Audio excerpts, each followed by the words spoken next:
you guys? Welcome to my vlog.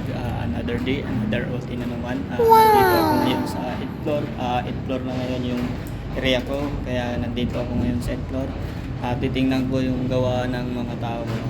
Unang-una, shoutout muna sa mga followers ko dyan. Salamat sa inyong mga lods.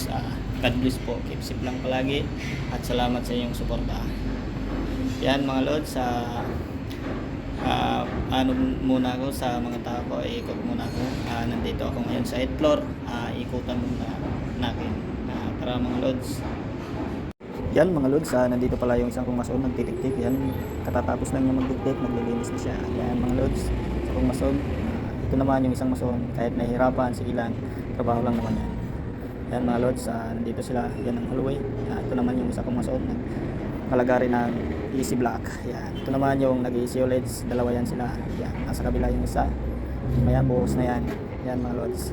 Ito naman yung isa nagpuporma ng stiffener kulong. Yan. Ito naman nagtitik-tik ng naka-uslit sa pagbubuhos. Yan. Ito naman yung mga libor. Ito yung isa kong nag-easy ulids. Tinatakpan niya para buhusan na. Yan mga lods. Dito muna tayo. Yan. Yan. Yan mga lods. Nandito sila. Kahalo para buhusan na yung easy ulids. Yan, natatapos na rin. Yan, napaka